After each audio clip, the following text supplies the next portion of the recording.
Assalamualaikum warahmatullahi wabarakatuh.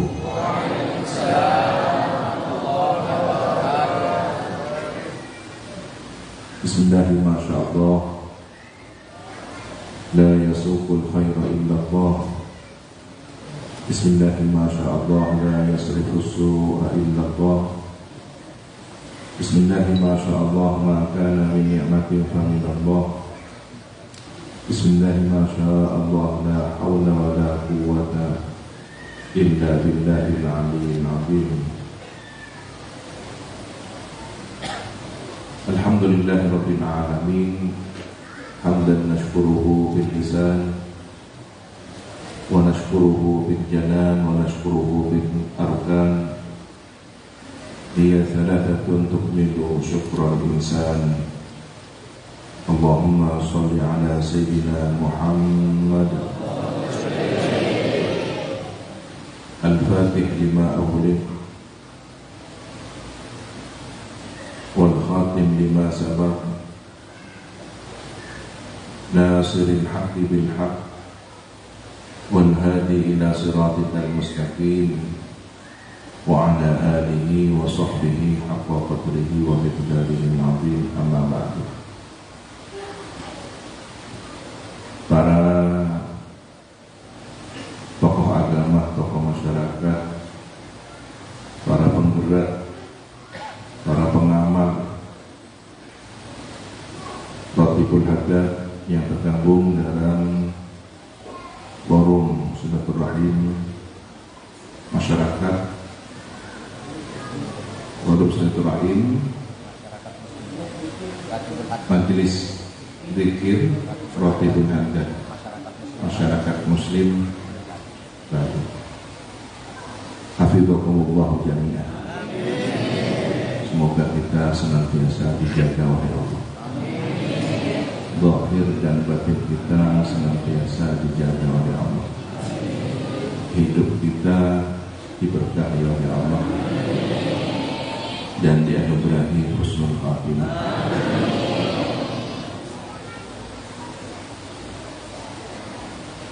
Sebelum banyak hal yang kami sampaikan, kami ingin membuat ilustrasi suatu gambaran. Sebenarnya forum ini, himpunan ini seperti apa dan bagaimana. Ada orang berhubungan satu dengan lainnya karena faktor keluarga. Ini adalah orang tua saya, ini adalah ayah ibu saya, ini adalah anak-anak saya, ini adalah saudara-saudari saya. Maka terhimpun dalam satu komunitas keluarga karena nasab, dari yang terdekat hingga yang terjauh.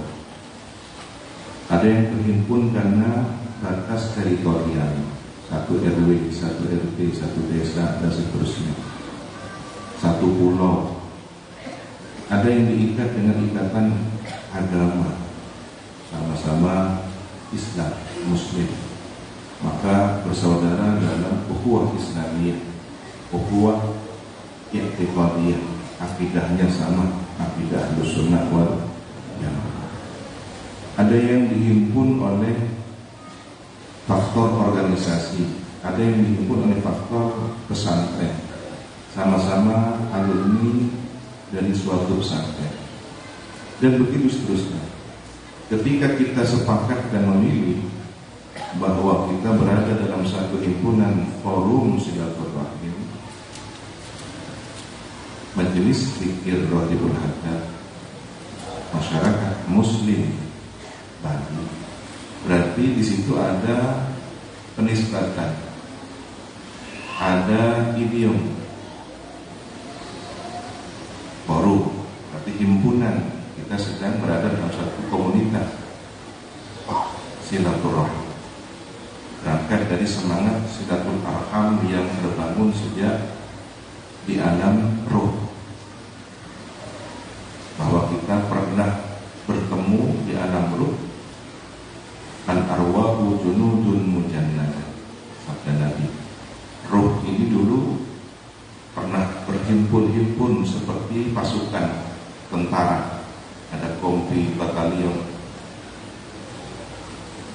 yang pernah bertemu di sana, akan pernah bertemu dan bersaudara di bumi, di dunia ini.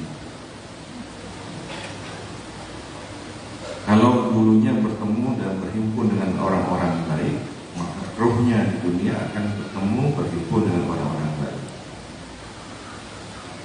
Dan kalau sebaliknya, di dunia pun akan demikian.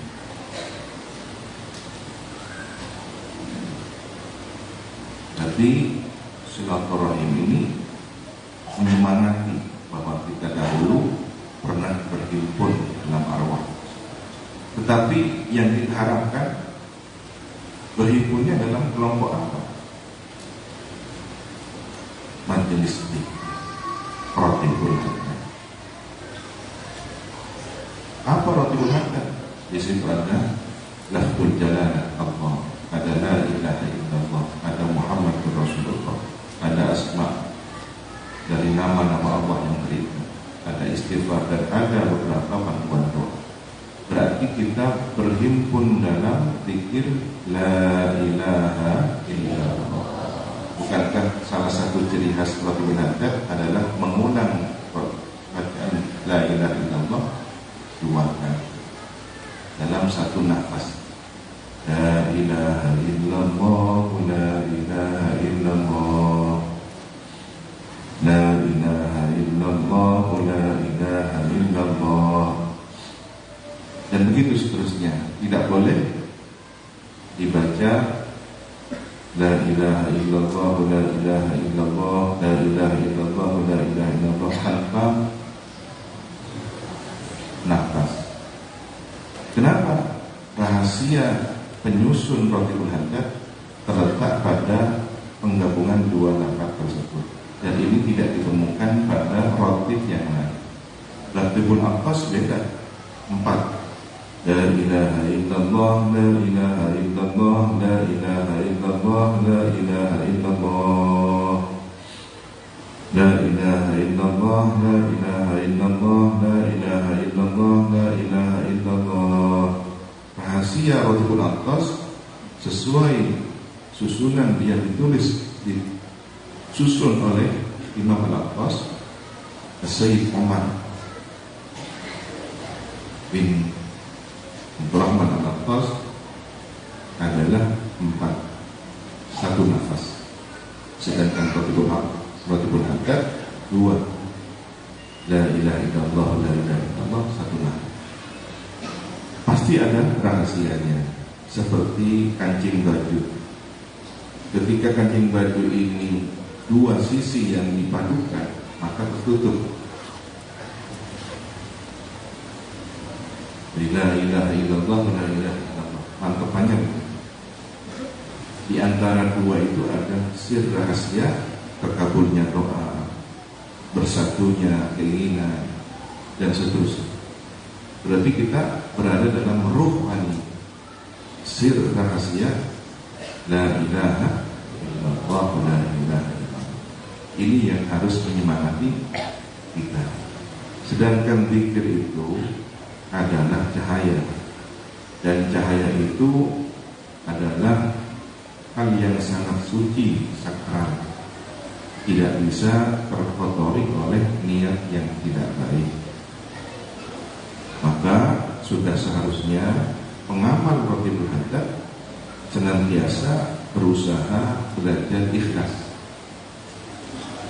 Kita tidak mengaku-aku saya sudah ikhlas, tapi bagaimana belajar ikhlas. Persoalan apakah sudah ikhlas bukan kita yang menentukan. Rahasia keikhlasan adalah hanya Allah yang Maha mengetahui orang ini benar-benar ikhlas atau tidak. Karena nanti pada hari kiamat ada contoh 3 orang yang ditolak statusnya sebagai orang yang berbuat baik. Dicontohkan bahwa ada orang yang mengklaim dirinya mengaku-ngaku dirinya sebagai pengamal sedekah dermawan. Ditanya oleh Rabbul Alamin, oleh Allah, benarkah engkau ini orang yang dermawan, ahli sedekah? Dia, wahai Allah, saya mensyukuri nikmat yang engkau berikan, saya dermakan untuk fuqara masakin, saya bantu perjuangan fisabilillah dan seterusnya. Tapi oleh Allah dibantah, kadzabta, dusta engkau. Sehingga seluruh amalnya dalam persoalan sedekah tertolak. Bukankah engkau bersedekah karena ini, diungkap segala tujuan-tujuan yang menyimpang, yang hanya Allah sajalah yang maha mengetahui. Bukankah kamu itu bersedekah karena motivasinya ini, karena tendensinya ini, kamu ingin dipuji, kamu ingin meraih sesuatu, kamu ingin dapat jabatan, kamu ingin dapat pujian manusia, kamu ingin dapat banyak pengikut, sehingga engkau sangat dermawan, kamu ingin viral, ya, dan seterusnya. Begitu juga orang yang ahli membaca Al-Quran. Ditanya, benarkah engkau orang yang ahli membaca Al-Quran? Iya ya Allah, saya dianugerahi suara yang baik, saya melantunkan ayat-ayat suci-Mu untuk syiar agamamu demi kalimatullah yang mulia, agar kalimat Allah ini senantiasa luhur tinggi, tiada tandingnya. Kadzabta, bohong engkau melantunkan ayat-ayat suciku karena ingin dipuji bahwa suaramu bagus, kamu ingin mendapatkan prestasi ini dan itu, kamu ingin mendapatkan piagam atau award ini dan itu. Ditolak. Begitu juga dengan orang yang sudah mati dalam peperangan. Benarkah engkau seorang pendekar mujahid mati di dalam membela agamaku, agama Islam? Dijawab oleh orang ini, benar ya Allah, saya tertusuk panah, saya terluka hingga mati, saya melawan para kufar demi menegakkan agamanya. Kata bohong, maka diungkap nanti. Engkau terluka lalu kesakitan, maka engkau menusuk tombakmu itu agar cepat mati. Ada yang diungkap begitu. Dan kemudian dikatakan orang hebat, pahlawan, dan seterusnya. Ini menunjukkan bahwa ada amal-amal yang dinilai besar oleh manusia, tapi menjadi tidak ada artinya menurut Allah Subhanahu wa Ta'ala karena tidak untuk. Oleh karena itu, saya sangat berharap Rotibul Hadad ini jangan tercampuri hal niat selain Allah. Persoalan nanti keberkahan yang kita peroleh akan mendapatkan kemudahan-kemudahan dalam urusan duniawi itu ikut serta hutang lunak, persoalan rumah tangga selesai, persoalan apapun dengan masyarakat tetangga, cita-cita, harapan, pendidikan anak, masa depan, semuanya terselesaikan, hajat terkabul. Itu persoalan yang mengikuti. Ketika kita mencari ridha Allah dan ridha Rasulullah, maka seluruh semesta ikut ini. Jadi buat dulu Allah ridha, buat dulu Rasulullah bangga, maka seisi dunia akan ikut. Tujuannya jangan sampai menyimpang. Nah, kalau kemudian Kiai Ash'ad berwasiat, kalau siapa yang membaca Rotibul Hadad, kalau dia bertani, taninya tidak asah, tidak akan rusak terus sama-sama. Itu adalah ikutan. Jadi bahasa Kiai Ash'ad bukan tujuan. Siapa yang membaca Rotibul Hadad, kalau dia bertani, berarti Rotibul Hadadnya karena Allah dulu. Kalau dia bertani, pengaman roti ini, taninya akan semakin berkah. Dia berdagang, dagangnya berkah. Tapi kalau kemudian kita salah paham, kalau bertani berarti rotinya ikut tujuan bertani, terbalik. Kalau dia berdagang, relatifnya tujuan berdagang. Ini suul adab, kata orang Madura cangkolang. Ayat Quran dikir-dikir dibuat kepentingan urusan pribadi dunia ini. Mestinya yang ke depan adalah zikir itu, yang lain ikut serta. Bahkan andaikan ada orang sibuk berzikir pada Allah seperti sibuk membaca Al-Quran, sehingga dia lupa berdoa untuk hajat duniawinya, Allah cukupkan segala hajat duniawinya tanpa dia minta apa-apa. Sekarang perbedaannya, lebih baik manakah minta-minta kepada Allah dengan apa yang kita inginkan, ataukah Allah cukupkan dengan apa yang Allah berikan, yang Allah lebih mengetahui itu lebih baik pada kita. Contoh, kita minta, ya Allah, kopi habis, kemudian gula sedikit, jadi ada daftar belanja, di absen doa. Yang sebenarnya andaikan satu persatu itu dimohonkan pada Allah, Allah kabulkan, bisa. Tapi apakah nama-nama permintaan itu benar-benar kebutuhan kita? Karena doa itu kan ada macamnya. Ada doa yang terkabul persis apa yang dia minta. Ada doa yang terkabul senilai dengan apa yang dia minta. Ada doa yang terkabul ditunda di akhirat melebihi dari apa yang dia minta. Ya Allah, ya Allah, 1 juta ya Allah, warna merah. Bisa jadi Allah wujudkan, tiba-tiba ada tetangga, Pak, saya dapat rezeki bagi-bagi ya, ini 1 juta. Alhamdulillah, sesuai dengan yang kita minta. Tetapi ketika kita berdoa, ya Allah 1 juta warna merah, paling tidak yang biru lah. Tapi yang datang beras sekian kilo, yang datang 1 rantang barokah ya, yang datang orang bawa sumbangan gula, yang datang orang bawa hadiah.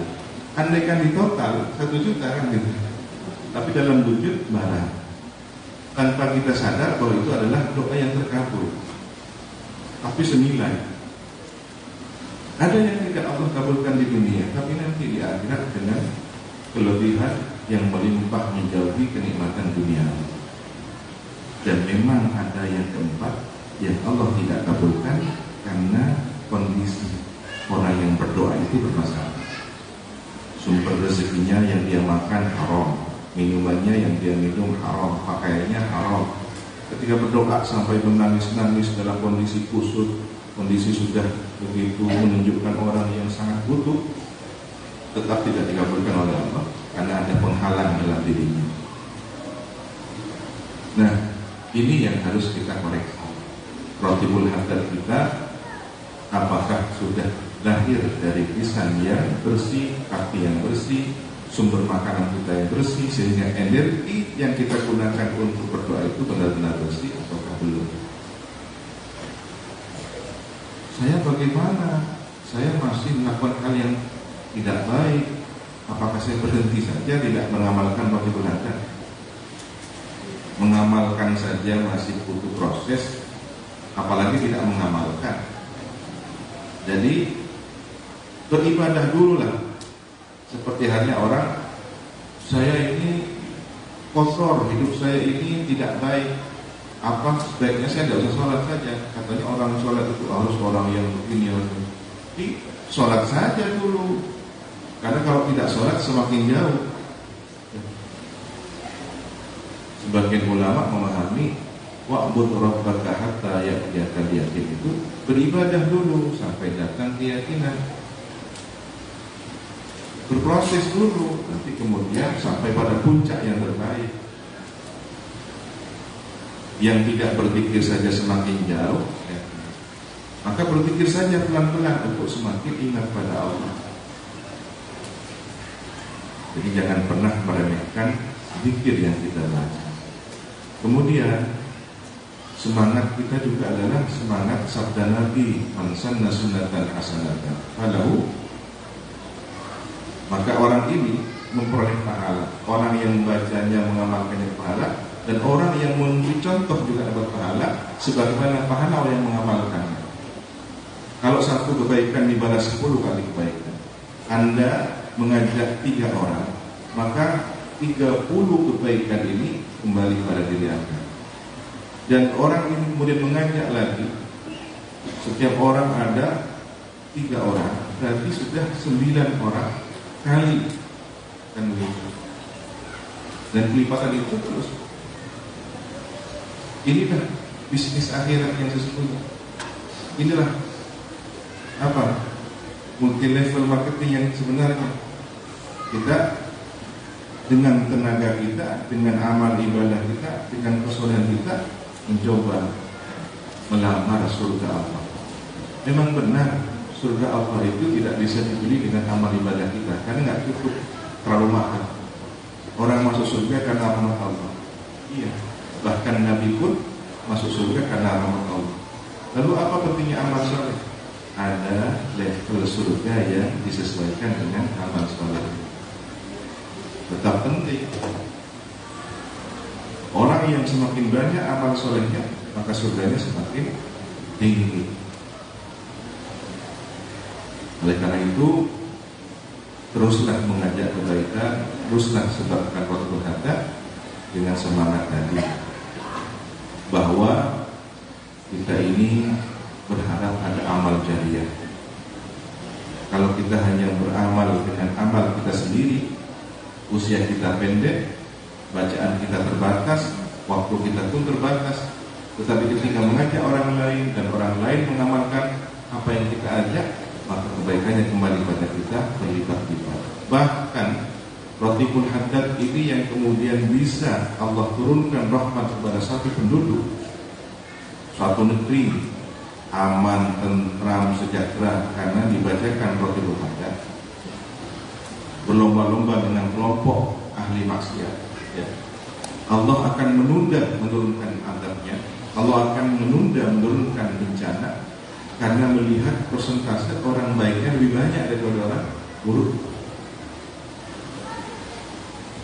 Nah, kita akan berjuang memperbanyak jumlah orang-orang baik, memperbanyak jumlah orang-orang yang beramal sesuatu. Kita ingin jumlah ini semakin banyak. Mudah-mudahan seizin Allah Subhanahu wa taala terus semakin berkah, semakin baik.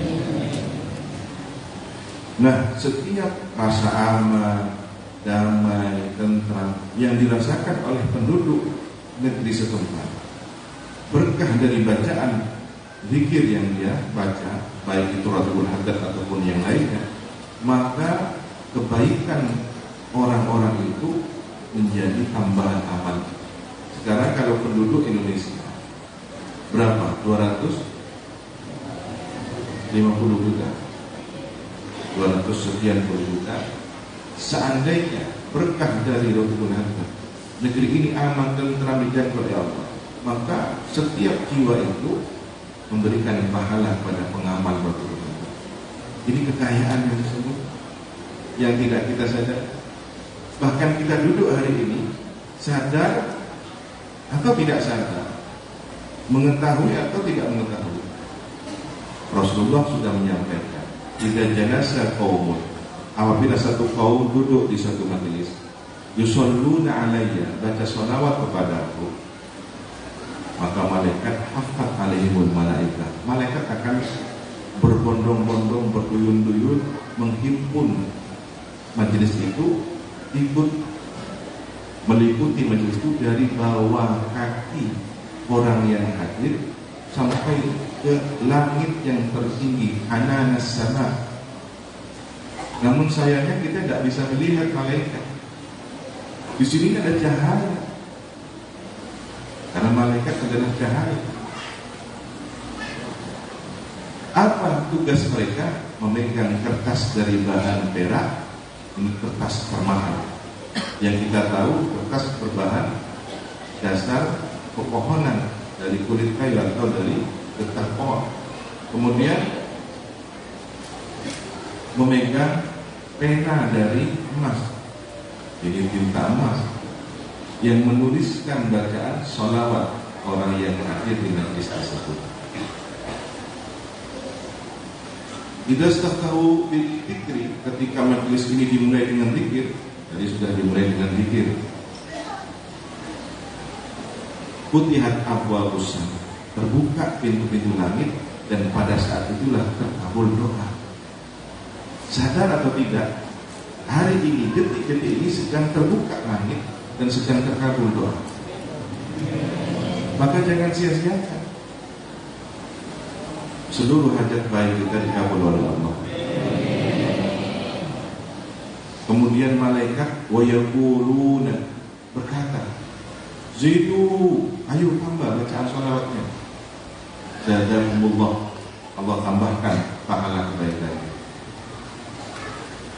Kemudian Allah memperhatikan majlis tersebut. Majlis yang ada disebut nama Nabi, ya. Allahumma sholli ala Muhammad, disebut nama Nabi, kita bersolawat.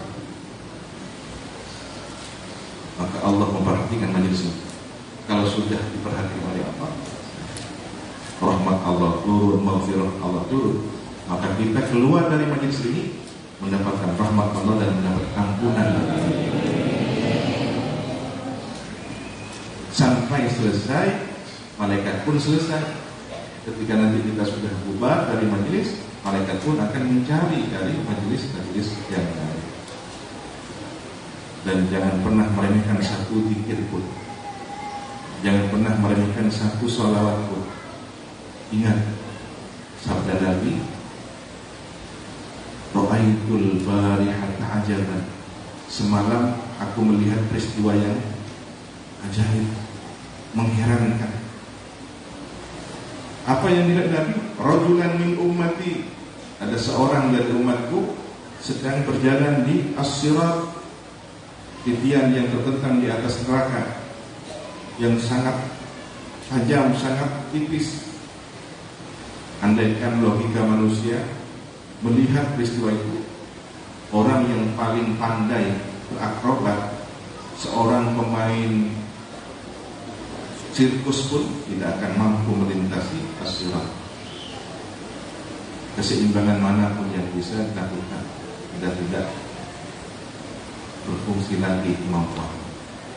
Siapa mereka yang bisa melintasi itu? Mereka yang punya amal soleh, karena nanti amal solehnya menjadi energi cahaya dia dan melesat secepat kilat. Yang berkurang amal solehnya secepat angin. Yang semakin berkurang amal solehnya berlari kencang. Yang semakin kurang amal solehnya berjalan merambat.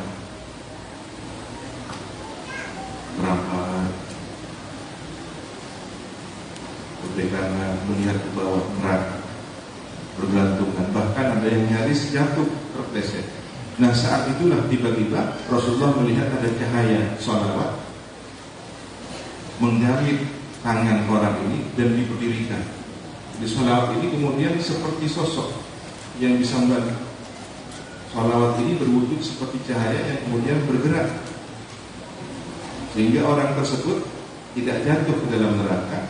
Lalu dia berjalan sampai melewati sirat menuju surga Allah. Jangan pernah meremehkan bacaan zikir itu. Jangan pernah meremehkan bacaan sholawat itu. Tanpa kita sadari, ternyata sholawat yang kita baca dengan senandung indah itu, Allahumma sholli ala Muhammad, boleh jadi itulah yang akan menjadi penolong kita nanti di sirat. Amin. Ini prolog, barangkali diperluas dengan dialog, tapi saya batasi, mungkin waktunya juga. Silahkan dibantu. Demikian yang bisa kami sampaikan. Wassalamualaikum warahmatullahi wabarakatuh.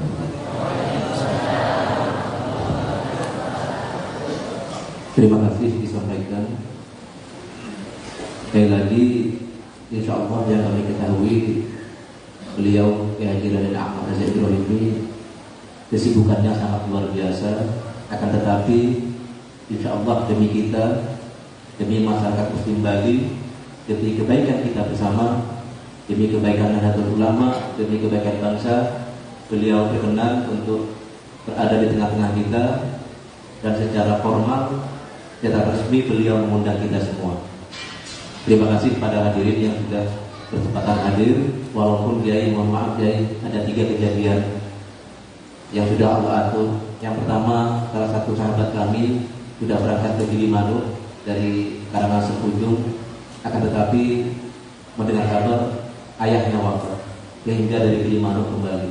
Dan ada beberapa majelis yang memang tidak bisa hadir karena tiba-tiba ada ampul seragam. Hadirin Bapak Ibu kami hormati, sesuai instruksi dari pengasuh, mungkin karena waktunya terbatas, kami buka dialog atau tanya jawab seputar Ratibul Haddad. Karena kalau seputar rezeki, seputar jodoh, seputar antri aman. Jadi kita fokus di Ratibul Haddad. Untuk pertanyaan lain bisa langsung nyabis besok-besok dulu. Jadi untuk tahun yang pertama kami buka 2 orang. Apabila pertanyaan nanti dirasa cukup 2 orang, maka kita cukupkan. Mungkin dari bapak-bapak 2 penanya, dari ibu-ibu 2 penanya.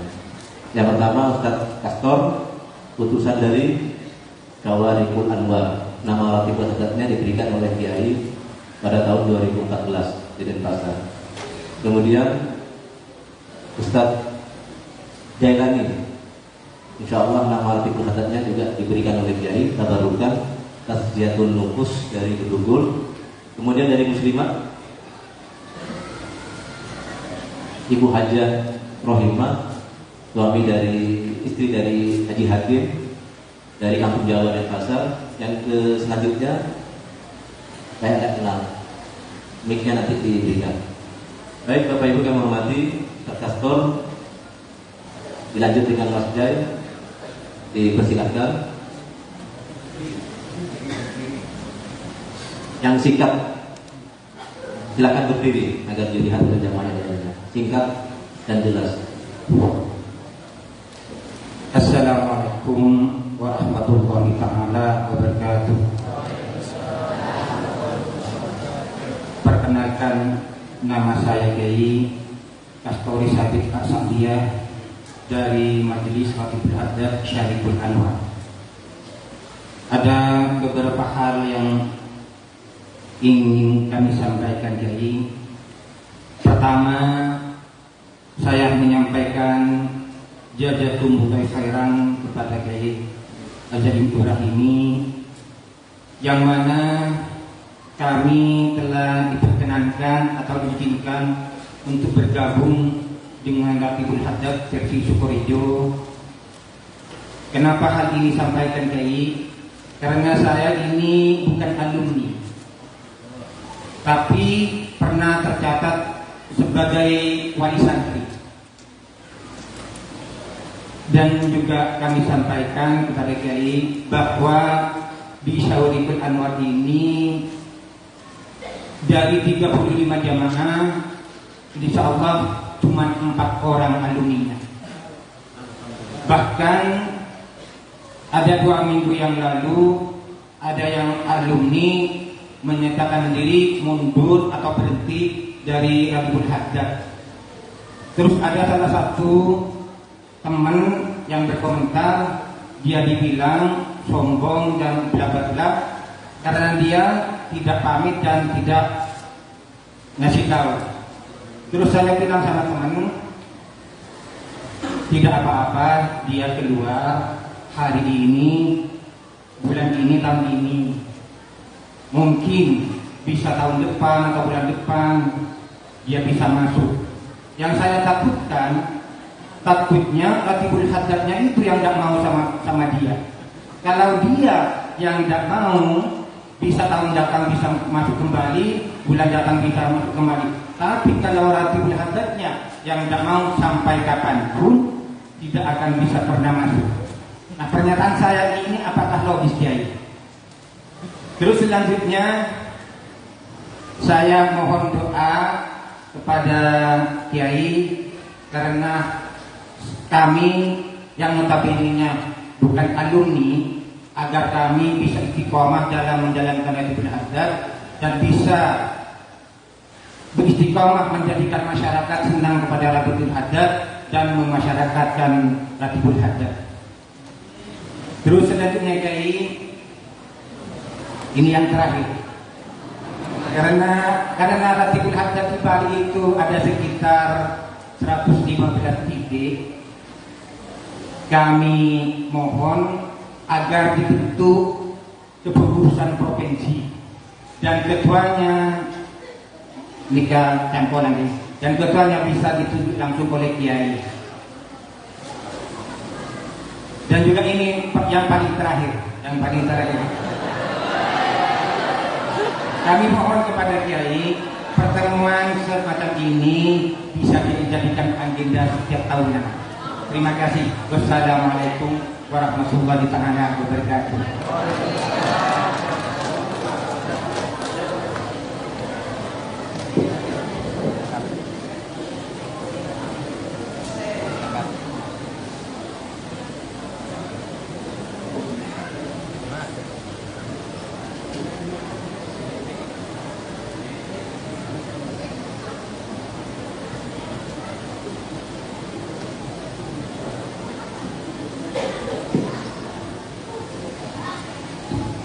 Waalaikumsalam warahmatullahi wabarakatuh. Barakallahu fikum. Siapapun orangnya, alumni atau tidak, ketika dia berada dalam suatu majelis kebaikan, semoga pertanda kalau dia orang baik. Persoalan apakah seseorang itu ingin bergabung dalam satu majelis atau keluar dari majelis, sebenarnya sederhana. Islam saja la ikraha fiddin, tidak mengajarkan pemaksaan. Bahkan toleransi tertinggi dalam ajaran Islam lakum dinukum waliyadin. Tetapi dengan catatan bahwa Islam sudah menjelaskan kebaikan-kebaikan. Yang masuk Islam ini kebaikannya, yang keluar dari Islam atau tidak masuk Islam ini risikonya. Ini Islam. Tapi kalau majelis tidak prinsip ajaran Islam, karena Islam itu adalah kunci utama. Fikir majelis fikir ini adalah bagian-bagian kecil dari agama. Syawarikul Anwar adalah bagian dari sekian banyak majelis. Dia tidak kerasan kumpul di majelis itu. Boleh jadi karena majelisnya, boleh jadi karena orang di dalam majelis itu. Banyak faktor. Yang menjadi persoalan tidak pamit. Ada etikanya, ada akadnya. Jadi kita tidak boleh mengklaim langsung demikian. Apakah benar statement bahwa ketika dia setahun, 2 tahun tidak juga kembali bersama bergabung majelis ini, bukan majelisnya atau bukan dia yang tidak mau kepada majelis, tapi majelis Ratibul Haddad yang tidak mau kepada dia. Bacaan Ratibul Haddad yang tidak mau. Begini, kalau majelis itu majelis yang baik, majelis itu majelis yang didasari oleh ketulusan, keikhlasan. Biasanya yang tidak betah itu yang ada penyakit tidak ikhlasnya. Gitu. Tapi apakah kita sudah tahu bahwa majelis kita ini majelis yang ikhlas? Jangan-jangan kita terjangkit penyakit inhirarun nafsi, bangga diri. Ya. Wah, kalau sudah majelis kita itu tanda orang tidak baik. Belum tentu. Doakan saja baik. Mungkin ada majelis lain ya, dia lebih sesuai, lebih nyaman. Hanya saja ada etikanya, ada akhlaknya, pamitannya.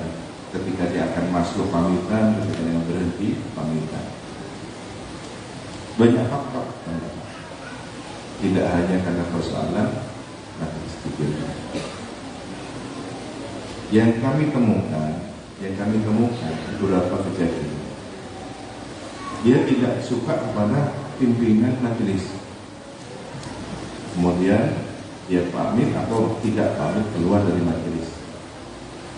Maka ini adalah persoalan pribadi ke pribadi, bukan persoalan majelis. Tapi dampaknya pada majelis itu, dia harus dipahami. Apakah ada doa semacam tadi? Ada. Jadi kalau ada orang tidak betah di suatu majelis, tidak betah di suatu himpunan organisasi, itu ada. Dan orang ini yang berdoa adalah orang yang mustajab berdoa. Contohnya apa? Kiai Samsul Arif yang bertapa riyadhah untuk pesantren ini berdoa. Ada orang-orang yang memang didoakan tidak terasa di pesantren. Siapa yang menimbulkan mafsadat di pesantren? Jadi kalau dibahasakan, bukan dia yang tidak terasa, pesantren yang tidak mau, tapi dengan cara dia dibikin tidak betah. Kenapa? Daripada dia terus-menerus menjadi penyakit pesantren, daripada dia terus membuat ulah di pesantren, menularkan ketidakbaikan kepada yang lain, santri diajak untuk hal yang tidak baik, maka dia dibikin tidak terasa. Ini doanya Kiai Samsul, bukan doanya yang Rasulullah. Artinya orang-orang pilihan yang air ludahnya tidak boleh jatuh sembarangan. Dan itu ada hadis yang menyatakan itu. Allah punya hamba yang ketika dia bersumpah pasti Allah dijaga. Ya Allah, demi Allah. Nah, ini ada yang baca berdoa. Beda tipis dengan ya sumpah-sumpah doakan orang jelek kan? Montor, ada yang begitu sumpah serapah. Sementara yang ini orang soleh, orang yang tidak mendoakan orang lain, kenapa? Tetapi dia mendoakan orang yang zalim sesuai dengan apa yang Allah sudah lakukan. Orang zalim memang itu resiko. Jadi kembali kepada persoalan tadi, tetap doakan saya. Tetap, alhamdulillah. Mau itu apakah alumni atau bukan alumni. Ya. Persoalan hidayah Allah, persoalan wilayah Allah. Kemudian tugas kita sebenarnya istiqomah dengan selama majlis itu majlis yang didasari keikhlasan, ketulusan. Apa yang karena Allah pasti abadi. Ini catat baik-baik. Ya. Apa yang berdasarkan lillahi ta'ala pasti abadi. Kenapa? Karena Allah Maha Abadi. Tetapi yang sudah tidak lillahi ta'ala tidak akan abadi. Kenapa ya? Ini kok majelisnya sekian tahun sudah bubar? Bukan majelisnya. Yang tidak lillahi ta'ala ini yang tidak bertahan. Mudah-mudahan kita dijaga keikhlasan. Kemudian ini akan dijadwal insyaallah setiap tahun. Dan kita sepakati setelah Maulid Nabi.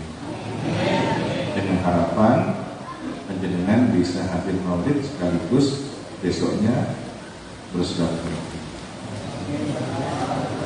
Sebenarnya harapan saya panjenengan itu datang kemarin, ya dapat barokahnya Maulid, sehingga bisa nyambung hari ini. Tapi alhamdulillah sebatas. ada yang sudah hadir sejak beberapa hari. Barakallahu fikum. Untuk yang hadir hari ini, barokahnya hari ini. Untuk yang sudah 3 hari, saya doakan barakallahu fikum, barakallahu fikum, barakallahu fikum.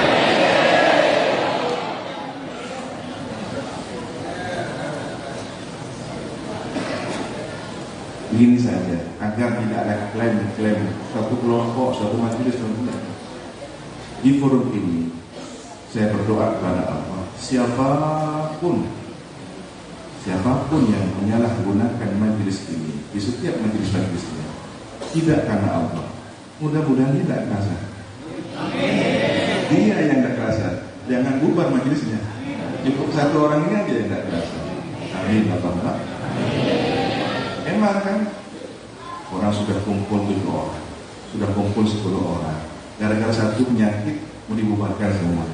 Biar yang penyakit ini aja hilangkan, yang lain selamat. Ala hadirin ya, al-Fatihah.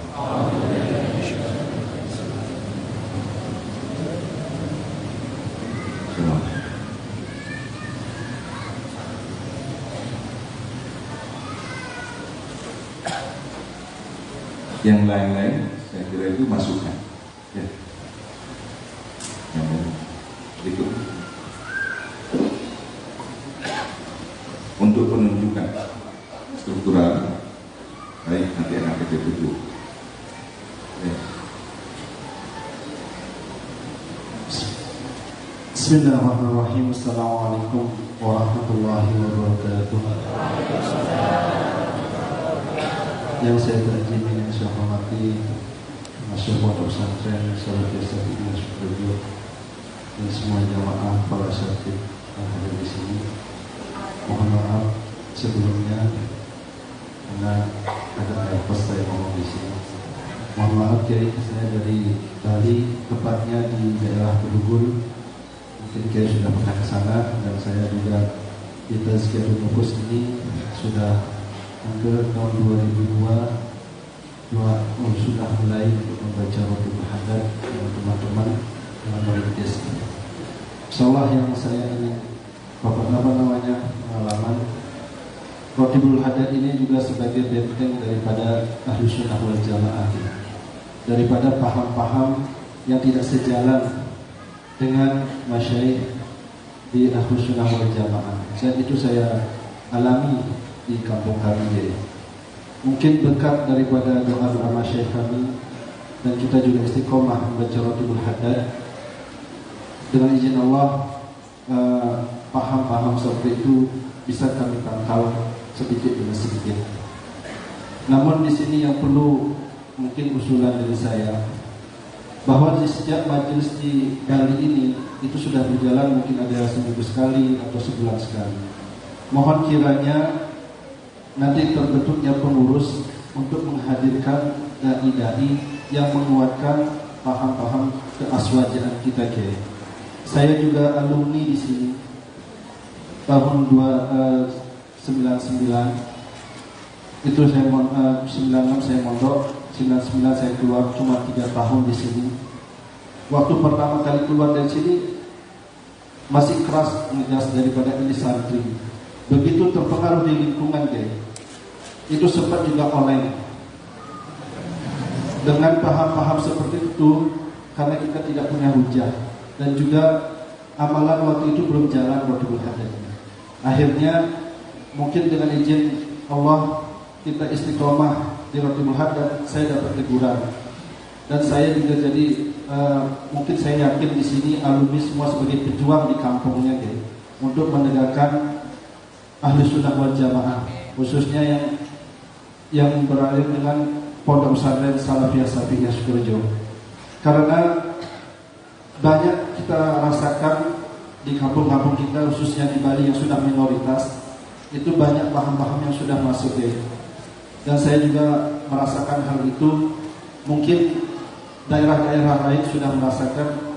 Mudah-mudahan ya, kalau yang belum, mudah-mudahan tidak terjadi. Sebelum itu terjadi, kita punya majelis Rotibul Hadad, bisa mungkin 1 bulan atau 1 minggu sekali ada ustadz yang menguatkan paham keaswajaan kita, khususnya di Rotibul Hadad ini.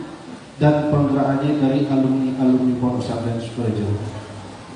Mungkin itu yang dapat saya sampaikan, kurang lebihnya mohon maaf. Oh ya, maaf lagi satu lagi, jadi kita di Bali atau di kampung kita sebagai tonggak untuk menjalankan amaliyah aswaja. Namun kita berbenturan dengan pondok pesantren, ya. Saya ungkapkan pertama tentang Hari Raya Maulid ini, ya. Saya di kampung itu menjadi panitia maulid, sementara saya tidak bisa hadir karena harus hadir ke sini, ya. Sudah hampir 2 kali saya tidak bisa hadir di majelis maulid di kampung, ya, karena sering mementingkan di sini. Dan itu jadi, kalau bahasa Balinya, mesambat gitu. Dan jadi sambatan orang, karena ini kok jadi panitia tapi nggak pernah hadir. Apakah sudah masuk paham yang lain gitu? Mohon maaf, ya, mungkin di sini aja saya usulkan, mungkin kalau bisa maulid jangan berbenturan dengan hari besar di kalender, ya. Karena kebanyakan begitu juga menurutnya. Mungkin itu sedikit usulan dari saya. Mohon maaf sebelumnya saran saya. Billahi taufiq wal hidayah. Wassalamualaikum warahmatullahi wabarakatuh.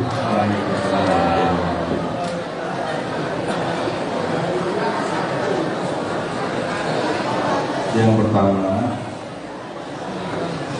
jazakumullah khairan telah mengamalkan ilmunya. Mondok di sini 3 tahun, walaupun sempat oleng tadi, ya. Tetapi kami yakin siapapun yang pernah mondok menjadi thalibul ilmi masih akan dipimpin terus oleh Allah SWT. Dan ada berita gembira bahwa orang yang menjadi thalibul ilmi sangat berpeluang besar husnul khotimah.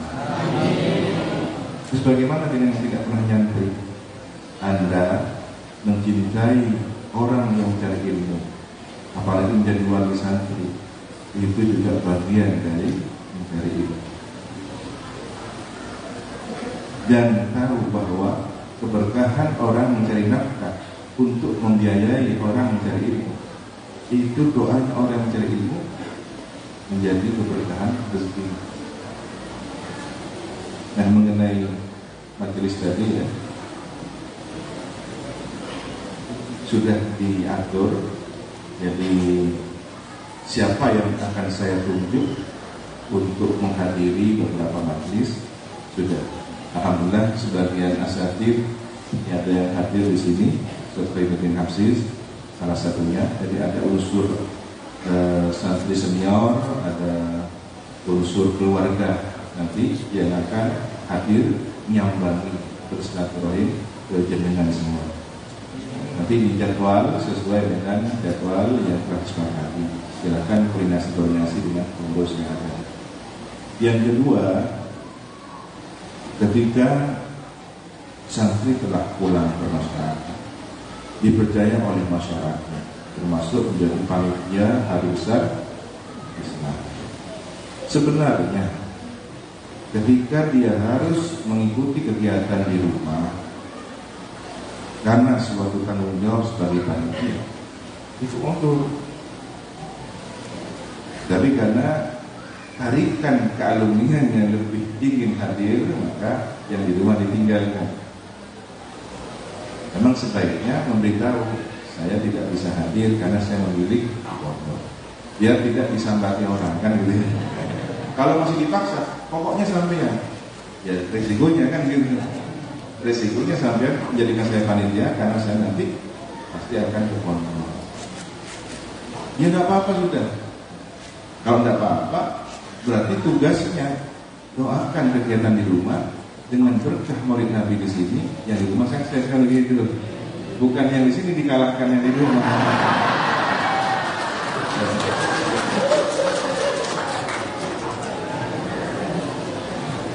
Kasihan ada 50.000 orang nanti bergeser jadwalnya. Jadi penanggalan 12 tahun awal itu sudah dari para masyarakat PKB. Saya tidak berani campur.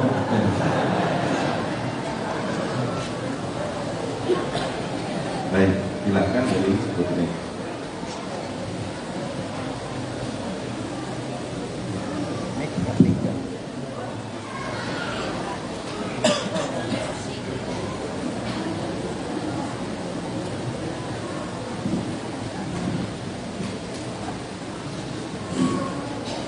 Assalamualaikum warahmatullahi wabarakatuh.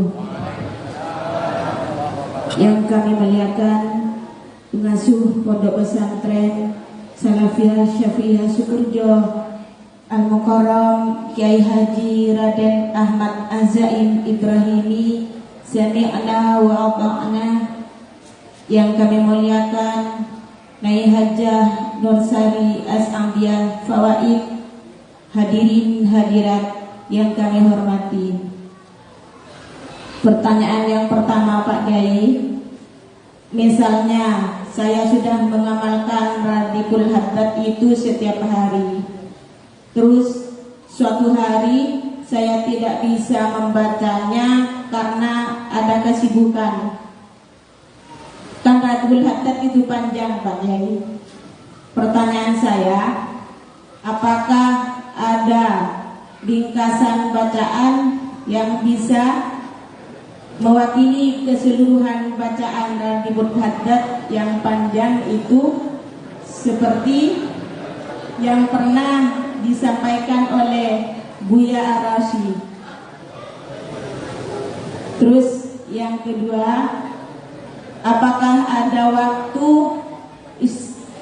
yang istimewa untuk kita amalkan Radiful Haddad secara pribadi, misalnya sore hari atau pagi? Terus yang ketiga Pak, yang terakhir Pak Kiai, 2016 itu jemaah Radiful Haddad di Tabanan untuk muslimat. Dulu kami pernah minta nama kepada Pak Kiai, tapi waktu itu Pak Kiai Daud suruh jalankan dulu, dan sekarang sudah beranggotakan 130 orang, dan sampai 7 tahun ini belum ada namanya Pak Kiai.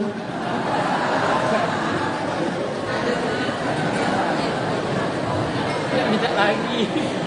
Jadi masih kami berharap Pak Kiai yang memberi nama. Sekian dari saya. Jika ada kecangkolangan, mohon maaf.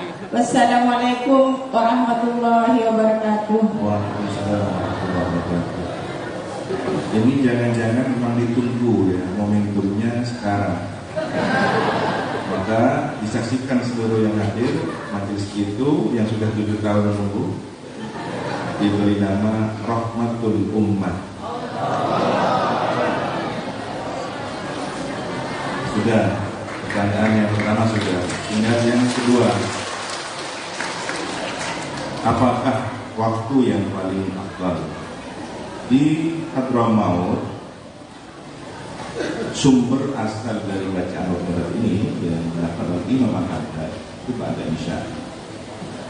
Di sebagian masjid ada yang pada Maulid, menurut aktivitas kesibukan masyarakat. Di Sukoharjo dulu Maulid, tapi karena ada kegiatan di asrama pada asar, jadi menjelang Maulid kira-kira jam 4:30, jam 4 dimulai doa-doa. Pagi pun tidak masalah. Tetapi kalau ingin mengenali yang di Hadramaut, silahkan pada Isya atau pada Maulid. Di Mekah kami pada Maulid, karena mungkin ketika melihat aktivitas masing-masing beda-beda. Maulid ada yang sibuk, aktivitas sedang ada di tempat tugas, silakan malam hari, apalagi itu bacaan pribadi. Kemudian yang pertama, bagaimana ketika ada uzur, 1 hari tidak bisa membaca Radiful Haddad, sedangkan bacaannya panjang. Kami punya 2 versi riwayat. Versi yang memang dari Imam Radiful Haddad sampai bacaan ya Allah biha, ya Allah biha, ya Allah biha. Setelah itu bonus tambahan. Jadi andaikan situasinya sangat mepet, sibuk aktivitas, sampai di ya Allah biha ya Allah biha ya Allah muslim kebutuhan. Andai kan juga masih ada banyak kegiatan, bisa dibayar sebelahnya. Besok baca 2 kali, kan gitu. Jauh Sayyidina Umar. Jadi orang yang biasa punya wirid yang tengah malam, tahajud ada wiridannya. Kesiangan karena aktivitas, tiba-tiba bangun ada subuh, salat subuh, otomatis tahajudnya kehilangan, wiridnya nggak kebaca, maka bisa diganti waktu duha sampai menjelang zuhur. Itu yang paling baik untuk mengganti wiridan yang hilang semalam, dan tetap bercakap bahwa kita hadir tetap diganti esok hari. Masih juga sibuk karena 3 hari berturut-turut ada parlok ya, ada gawe atau ada. Tentu ini bukan kewajiban dalam arti fardhu ain, bukan seperti sholat 5 waktu. Artinya bagaimana? Ya, hilang pahala, tidak punya kesempatan mengamalkan hari itu. Kalau 3 hari ya 3 hari tidak banyak. Tetapi ada pahala-pahala lain yang bisa mengejarnya. Apa? Pahala ketika kita mencari nafkah itu, meskipun ya tentu tetap kehilangan keistiqomahan membaca Rotibul, tetap kehilangan fadilahnya, tetapi tidak wajib diganti. Namun orang yang sudah istiqomah ada rasa tidak nyaman, tidak tenang, saya punya hutang kayaknya gitu. Nah itu baik, perasaan sebenarnya baik, bisa dilakukan. Bahkan ada bacaan seperti Dalailul Khairat, itu bisa dibaca per hari karena ada rutinan hariannya. Tapi ketika aktivitas ini bisa dirapel 1 pekan, kumpul hari Jumat, 1 Jumat baca seharian baca Dalailul Khairat selesai. Ada yang begitu model wiridan. Nah saya sendiri pengalaman ketika aktivitas tinggi lupa baca Al-Quran, jadi kotor, walaupun tidak wajib, masuk ke hari berikutnya. Andai pun juga karena sudah situasi tidak mungkin, dia lewatkan baca istighfar, menyesal, semoga tergantikan. Nah ada juga yang paling simpel, setidaknya kita tidak kehilangan 1 kalimat dalam Rotibul Haddad itu. Ada ruhnya Rotibul Haddad. Itu yang menjadi salah satu ciri khas ruh Rotibul Haddad, dan itu adalah ciri khas Ahlus Sunnah wal Jamaah. Sehingga Mu'tazilah lainnya tidak cocok dengan itu. Ada yang tahu dibaca mana? Pernah saya jelaskan di beberapa majlis. Bismillah, walhamdulillah, wal khairu wasyarru bimasyiatillah, barakallahu fikum. Itu saja dibaca. Bismillah, walhamdulillah, wal khairu wasyarru bimasyiatillah. Setidaknya ada sebagian dari lagu-lagu kita baca hari itu. Ini intinya. Sama halnya dengan khotbah Quran tidak mampu, ini mah Yasin kan gitu. Karena Yasin adalah qulbul Quran, ahli Quran. Tidak bisa Yasin berapa lembar? Baca qul huwallahu ahad. Ya, baca qul. Setidaknya dapat fadilah dari sepertiganya Quran. Ada keringanan-keringanan semacam itu. Jadi jangan, kalau bisa jangan sampai ditinggalkan. Cukup nih, barakallahu. Yang lain, terakhir. Assalamualaikum warahmatullahi wabarakatuh. Bismillahirrahmanirrahim.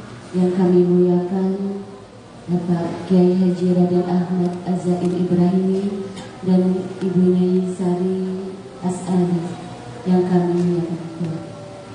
Yang pertama, perkenalkan saya Elin Hasan dari Singaraja Bali. Majelis Dzikir Ratibul Haddad Muslimat NU. Yang kami tanyakan Pak Kiai, pada saat pembacaan Sayyidina Abdul Qadir Jailani sampai dengan Syekh Ahmad Syarifina Ahmad Fawaid As'ad itu, apa boleh ditambah dengan kiai pendiri NU yang lainnya? Contohnya Kiai Hasyim Asy'ari atau Gus Dur, apa boleh ditambah seperti itu? Dan yang kedua, pada saat pembacaan lana walakum ya hadiruna itu, setahu saya waktu itu kalau nggak salah Bu Nyai Susi pernah menyampaikan kalau kita punya hajat pada saat pembacaan lana walakum itu boleh kita meminta hajat-hajat kita. Tadi Pak Yai sudah sampaikan tidak perlu meminta hajat berupa rezeki, masalah keluarga dan yang lain-lainnya. Tolong dijelaskan kembali. Mungkin itu saja dari saya. Wassalamualaikum warahmatullahi wabarakatuh. Fatihah yang berasal dari Imam Rabbul Haddad itu 4. Nah, yang pertama khusus, yang kedua khusus, ketiga khusus, yang keempat ini boleh ditambah, diperbanyak silakan. Bukankah ketika kita menambahkan Kiai Samsul, Kiai As'ad, ini yang bertambah dari asalnya, berarti boleh. Jadi sebelum Ratibul Haddad ini diamalkan oleh pesantren Sukoharjo, kan sudah ada Ratibul Haddad 400 tahun yang lalu. Sedangkan Sukoharjo kan baru 1 abad. Artinya apa? Fatihah itu sudah ada. Ketika pengamal ini bertambah, orang menambahkan Fatihahnya sesuai sumber guru yang dia terima, tambahkan. Tapi ada sebagian yang tidak enak, kan begini saja solusinya. Jika tidak enak mengubah yang sudah ada dari versi Sukoharjo, tambahkan sebelum Ratibul Haddad. Itu lebih aman. Jadi di awal sudah panjangkan, baru masuk Ratibul Haddad yang sudah ada, sehingga tidak terkesan mengubah. Tapi sebenarnya boleh tambah di situ. Bagi sebagian orang yang sudah biasa akan dipertanyakan dan dikhawatirkan gara-gara mengubah itu jadi permasalahan selama pengamal. Dulu ya, dan sebagainya. Sebagian ada yang pamit ke saya, Yai pamit karena jamaah kami tidak hanya alumni Sukoharjo, ada alumni Sidogiri, alumni pondok lain, alumni Jombang. Bolehkah kami sebutkan masing-masing kiainya? Silakan. Karena itu memadukan para masyayikh kita. Monggo sekali. Nah, kebetulan riwayat yang diterima oleh panjenengan adalah yang dari Sukoharjo. Maka yang disebut adalah para masyayikh Sukoharjo. Andaikan panjenengan dapat ijazah dari yang Kiai Hamid Pasuruan, pasti ada nama Kiai Hamidnya. Andaikan jenengan dapat riwayat dari yang Kiai Khalil Cangaan, ya ada. Jadi Ratibul Haddad itu diamalkan oleh wali-wali besar seperti Kiai Hamid Pasuruan, kemudian Kiai Khalil Cangaan dan beberapa para Kiai lain. Jadi kemudian yang terakhir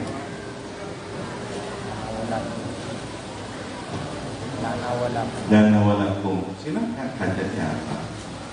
Tetapi tadi sudah dijelaskan, dahulukan rotibnya. Hajat kita itu belakangan. Dan walakum kan belakangan. Rotibnya sudah dibaca dari awal. Dan walakum kan sudah akhir-akhir. Oke. Barakallahu fikum, mudah-mudahan manfaat. Silakan ada. Assalamualaikum warahmatullahi wabarakatuh.